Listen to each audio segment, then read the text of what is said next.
C'est parti dans ce couloir qui va nous mener vers l'arène, vers le match. Mais avant toute chose, il serait pas temps de faire une activation juste avant. On l'a vu, on ne peut pas rentrer dans un match comme ça. On l'a vu lors du module précédent, du chapitre précédent, sur la gestion du rythme de l'entraînement. Et là, dans ce chapitre-là maintenant, il est temps de faire un focus sur l'art de l'activation. Comment élever son niveau de jeu en rugby. Voici les mots-clés, les mots déclics qui seraient intéressants d'avoir en tête lorsque vous allez passer au défi pratique à la fin de ce module sur créer votre propre activation. Intérêt-bénéfice, on va avoir une structure, on va parler de briefing, de mobilité, de jeu collectif. Bref, on a un sacré programme là à venir durant cette dizaine de minutes. Ok. C'est parti, let's go. Alors, on va commencer par définir l'activation. État d'éveil psychologique et physiologique qui peut varier de la somnolence à une agitation intense. Donc l'idée, ça va être de rechercher le niveau d'activation optimal. Si c'est trop faible, bah du coup, ça va diminuer la concentration et on va pas être dedans. Si c'est trop excessif, ça pourrait provoquer trop de stress et du coup nuire à la coordination et à la réalisation du geste technique. D'où l'intérêt d'animer correctement et de proposer une activation cohérente. En tout cas, focus physique, mental. Alors, les intérêts d'une activation. Ça serait quoi là aussi les intérêts? Qu'est-ce que nous avons? Qu'est-ce qui peut être intéressant en termes d'activation? Ok, est-ce que vous êtes bon un petit peu en émoticône, en illustration? On a 4 illustrations. La première, c'est l'aspect physique. Bien entendu, comme on l'a vu dans le chapitre précédent, oui, réduire les blessures. C'est tout l'enjeu d'ailleurs de cette formation. Bien jouer en sécurité. D'accord? De bien se préparer. Ensuite, on a donc l'aspect mental, la réflexion. Focus sur les objectifs, on se met dedans, on stimule la concentration. On crée un état d'esprit positif et dynamique. Ça se joue là dès maintenant.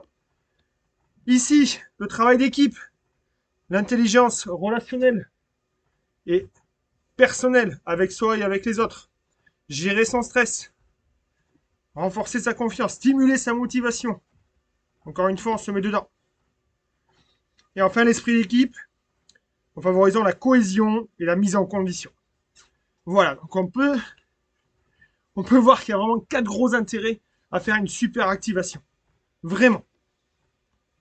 Alors, maintenant les bénéfices.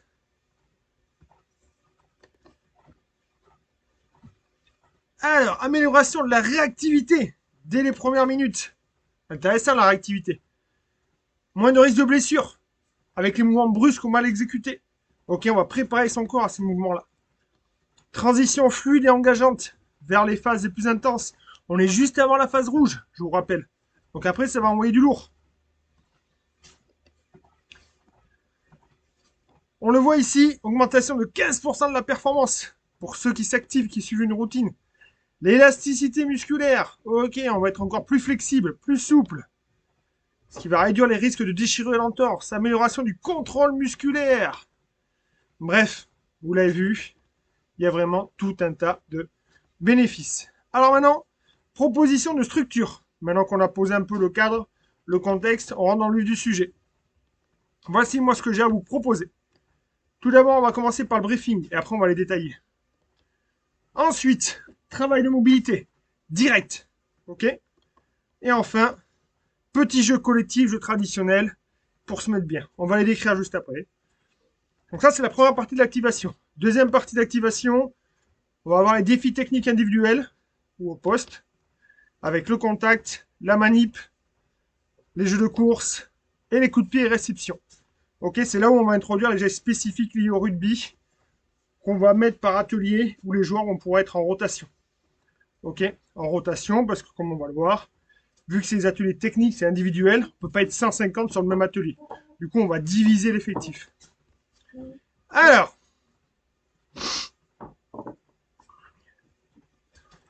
le fameux briefing. phase essentielle au début de l'entraînement. On n'a que les joueurs, c'est important de poser le cadre, ce qu'on va attendre d'eux, et c'est aussi un moment de connexion collective, où l'entraîneur fait le bilan. 2 points. Bilan de la semaine passée, projection à venir, motivation, avec les objectifs. Objectif, aligner l'équipe, créer une vision commune pour la séance. On va bosser ensemble pour préparer ou le cycle ou le match. On va dynamiser et on va structurer. On va voir ça maintenant de manière très concrète. Ok? En tout cas, le briefing va vraiment permettre de poser un cadre, un contexte. Alors, pour que ça soit très concret et très parlant, on va voir maintenant en détail les 3 étapes que j'ai citées plus haut. Ok, avec la première étape, comme ici je l'ai expliqué, le bilan. Ici, la projection de ce qui va se passer. Et là, c'est l'envol et la motivation ultime. Comme dans les films américains, là, dans les vestiaires, là, où ils s'envoient du lourd, là. Avancer 9 cm par centimètre. Pour ceux qui ont la ref. Alors, valorisation. Souligner les réussites et les progrès. Et analyse des échecs. Les points améliorés, sans blâmer. Ça donne quoi? Excellente coordination sur les phases d'attaque. Vous a montré une belle intensité samedi dernier. Effectivement, on a manqué un peu de rigueur défensive sur les phases rapides. Ok, c'est une belle occasion aujourd'hui de pouvoir progresser là-dessus. Ok? Allez, qu'est-ce qu'on a d'autre? Objectif principal, annoncer clairement ce qui sera travaillé. C'est quoi la thématique? C'est quoi l'objectif? Où est-ce que je veux vous amener? Avec le déroulé de la séance, on va faire ça, ça, ça, ça, ça. Discours du coach. Allez, faites-vous un petit discours interne. Aujourd'hui, notre focus est donc la circulation rapide du ballon dans les zones de pression. On va commencer d'abord avec un jeu de passe. Après, on va intensifier le travail en opposition. Et on termine par une mise en situation. Voilà, ça ne prend pas 40 ans, mais c'est important de pouvoir l'énoncer. Et enfin, la dernière partie, les mots-clés ou le mantra. J'aime bien les termes un peu forts. Utiliser une phrase courte, impactante, pour donner une direction collective. Et c'est cette phrase-là qu'on va devoir répéter tout au long de l'entraînement. Et que les joueurs vont devoir répéter aussi. S'il y a une chose à la fin qu'ils doivent savoir à la fin de l'entraînement avant de partir, ça va être ces mots-clés-là. Et enfin, l'engagement pour mobiliser les joueurs en posant une question stimulante. Aujourd'hui, c'est vitesse, précision. C'est ce qui va faire la différence. Qu'allez-vous améliorer aujourd'hui pour être encore plus efficace? Vitesse, précision. Ok. Allez, let's go! Donc maintenant qu'on a vu un peu le brief, on passe à la mobilité. Alors c'est quoi la mobilité? C'est la capacité d'un joueur à exécuter des mouvements avec fluidité et amplitude. Et en même temps, il y a un maintien du contrôle optimal à la fois des muscles et des articulations. Donc c'est différent de la souplesse. Il y a les articulations, il y a un contrôle et une fluidité. 10 types de situations que je pourrais vous recommander. Animal flow, salutation au soleil du yoga, des jeux au sol par 2, des jeux au sol en solo, des jeux au sol à 2, des étirements dynamiques, de la mobilité articulaire spécifique, passe en mouvement, des planches dynamiques, bref, on a de quoi faire.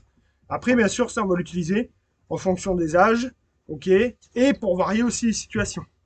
D'accord? Et en fonction de ce que vous allez faire juste après. Ça va être important. Mais en tout cas, sachez qu'il y a de quoi faire ici. Ça donne quoi? C'est un petit peu... Retrouver un peu les images. Ça, à quoi ça correspond? Ça ici, ça là, ça là. Salutation au soleil, du yoga. Ici, c'est quoi? C'est une planche hantée, une planche dynamique. Là, on voit les petits jeux à 2. Et là, marche de l'ours, chenille. Ok, c'est peut-être l'animal flow.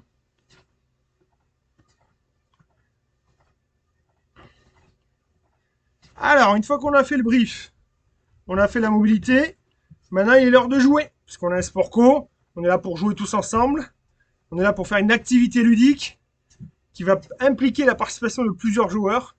Ok, donc voilà ce que c'est un jeu traditionnel collectif. C'est organisé en équipe. Il y a une cible, il y a un point, il faut marquer. D'accord, on va collaborer.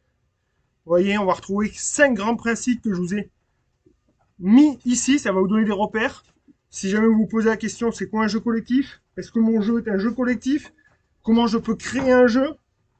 D'accord? comment je peux réadapter un jeu. Mais voilà, il y a 5 règles. Au-delà du fait que le nombre doit être petit, très petit, 4, 4, 5, 5, 6, 6. Faut qu'il touche du ballon d'entrée, faut pas qu'il se fasse chier. Alors qu'est-ce qu'on a? Le score. Ok. Gagnant, perdant, d'entrée, pam. Des règles établies, bien précises. Et moi, j'arbitre ces règles-là. Des règles pour que ça bouge. Utilisation d'un ballon, de différents ballons. Et bien sûr, on va donner des règles par rapport à l'utilisation de ce ballon. Utilisation d'un espace délimité. Très important. Et enfin, bien sûr, l'aspect collectif et coopératif. Voilà. Et avec ça, vous avez la recette idéale pour vous faire un super jeu. Et bien voir, vous serez dans les clous pour activer le joueur physiquement, psychologiquement. Maintenant, plusieurs types, 10 types de jeux. Classique, épervier, balle au capitaine, balle au prisonnier, jeu du foulard, la passe à 10. Bien entendu, à vous de les adapter par rapport au public, par rapport à ce que je viens de dire juste avant, et le contexte dans lequel vous êtes. Et bien entendu, numéro 10, c'est les formes de pratique du rugby, qu'on a vu juste avant dans le module sur les règles. Toucher 2 secondes, jeu au contact. Après, on a même du toucher 4 mains, du toucher fidjien, toucher toulousain. Il y en a des choses. Alors, pour terminer cette activation, on a quand même fait un brief, on a quand même fait une mobilité, on a fait un jeu traditionnel, et moi je vous propose de terminer l'activation, elle n'est pas terminée, c'est ici qu'on va placer nos ateliers défis techniques individuels, les DTI. C'est ici qu'on va faire nos ateliers. C'est ici qu'on va faire progresser le joueur techniquement. Et qu'en même temps, on va lui mettre un peu de physique intégrée. Ok, c'est quoi un défi technique? C'est un skills qui vise à isoler un geste clé, qui va être en lien direct avec la situation tactique qui va suivre. Pourquoi? Ben, l'idée, ça va être d'améliorer spécifiquement ce geste, de faire franchir un gap, d'accord? Parce qu'après, on n'aura pas le temps, ça va aller trop vite.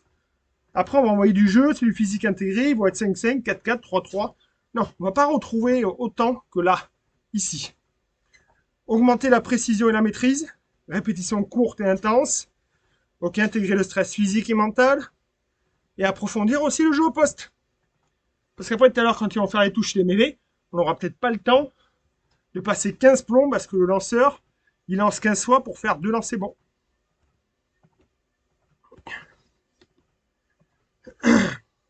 Alors, c'est quoi les gestes techniques? Quel style de défi technique nous allons avoir? Avec notre ami Jalibert, notre ami le Gallois, très très fort ce Gallois. Allez, j'espère que vous l'avez quand même. Un gros plaqueur qui nous vient de Bourgoin. Bien entendu, le Gallois, c'était Shane Williams. Et enfin, mon idole, voilà, le numéro 13, le fameux numéro 13 du Leinster et de l'Irlande, Brian O'Driscoll. Donc du coup, on va avoir 4 catégories de gestes. Le coup de pied, la course, le contact et la manip. Et on va faire le focus dessus pour faire évoluer nos joueurs. Alors, la méthode, c'est quoi sur ces défis techniques? La méthode, elle est là. Focus technique, détails spécifiques. On va apporter les comportements. Les mains, elles sont comme ça, ton corps, il est comme ça. Et le ballon, tu le mets là. Et le ballon, tu le lâches là. Et tu réceptionnes là. Et tes appuis là. Voilà. C'est individuel. L'intensité, on va plus ou moins les solliciter. Ok, comme on l'a vu, plus on sollicite fort au niveau physique, moins la coordination est bonne. Donc à nous de gérer en fonction du niveau du joueur. On peut introduire un score, ça va être intéressant. Pour gamifier, pour valoriser la performance et motiver. Bien sûr, il faut que ça soit très simple. Très, très, très, très simple tout ça. C'est easy. Peu de matériel, il ne faut pas que ça mette 10 ans à se mettre en place. Ils arrivent, pam, tu as une cible, tu as un ballon, allez, tu tapes 10 fois dedans. Allez, vas-y, t'es capable ou pas? On va les défier, ok? Des exemples? Ok, pourquoi pas des exemples? La passe rapide, tout simple. 10 passes précis dans une cible. Partenaire, cerceau, 10 passes. Ok, tu as 30 secondes, 10 passes. Ok, tu en as mis combien? 8. 8 sur 10. Super. Allez, 80%, tu recules de 2 mètres. Ok. Déplacement esquive, dribbler entre 5 cônes en slalom. Ok. Qu'est-ce qu'on a d'autre? Récupération de balle. 10 répétitions, on ramasse un ballon au sol. En position basse, puis sprint et court. Voilà, plaquage technique, sparring partner. 5 plaquages sur bouclier, sur sac de boudin, ou sur le partenaire. Reprise d'appui, 10 changements d'appui. Comment tu es capable d'en faire? Des défis techniques après spécifiques au poste, quand ils seront un peu plus grands. Demi-mêlée, répétez les passes précises, gauche, droite. Ça, c'est tout ce que vous voyez sur YouTube. Il y a des shorts sur Instagram et tout. Il y en a un paquet. Avant, les impacts, le gainage, des percussions. Allez, pendant 15 secondes, maximum de percussions. Allez, les troisième lignes. On répète les enchaînements. Je récupère la balle au sol, je sprint, je me repositionne. Allez, petit circuit comme ça. Pendant 1 minute, combien de tours tu es capable de faire? Les arrières. Pam, joue au pied, je récupère. Allez, pam, joue au pied, je récupère. Pam, joue au pied. Voilà, allez, pendant 1 minute 30. Combien de réceptions tu as faites? Voilà, c'est que des petits défis comme ça. On va les solliciter. Ils vont répéter le geste. Vous allez voir qu'après, quand ils vont basculer sur la situation en rouge, ils seront beaucoup plus forts, beaucoup plus en confiance. Et surtout, là, en train de bien finir l'activation. Là, je peux vous dire qu'ils sont prêts, là. Alors, pourquoi le faire en activation? Parce que souvent, on pourrait se dire, oui, mais ça y est, l'activation est terminée. Moi, l'activation dure 30 minutes, jusqu'à 45 minutes. C'est une partie très importante. Ok, parce qu'on va préparer le joueur à la situation tactique. On va l'engager déjà physiquement et mentalement. Et bien sûr, on va le valoriser. En senior, ça permet quoi? Ben, l'intensité pour l'adapter aux compétitions. Ok, ça va dépendre de mon activation. Moi, ça va dépendre de dans quelle phase va être le joueur. Si c'est la pré-saison, elle va être très longue. Si c'est la fin de saison, elle est plutôt courte. Ok, elle va être plutôt courte. Non, si c'est le milieu du championnat, en plein championnat, elle est courte. Ok, si c'est la fin de saison, elle va être de nouveau longue. Ok, chez les jeunes, ben, l'apprentissage technique progressif, ludique, parce que on se cache pas quand même que la technique, ça peut être chiant à apprendre. Les gamins, ils ont vite envie de jouer avec une opposition. Mais là, en fait, on va la rendre ludique, nous. Ok? Et surtout, ça va permettre une meilleure compréhension des attentes. Qu'est-ce que j'attends de toi? N'oublie pas que la technique est au service de la tactique. Et après, de qui on parle? On parle souvent des magiciens. Les magiciens sont ceux qui réalisent les gestes. It was a bit of fun. Green feeling the heat by O'Driscoll. Hopla. Oh, brilliant by O'Driscoll. That is sheer world class by O'Driscoll. The midfield scrum. Voilà, défi technique évolué, jeu au poste, passerelle idéale entre l'activation et les phases de tactique. Ok? Entraînement ciblé, motivé et lié, ça va être de basculer vers l'autonomie. Mais ça, c'est ce qu'on verra dans un chapitre suivant.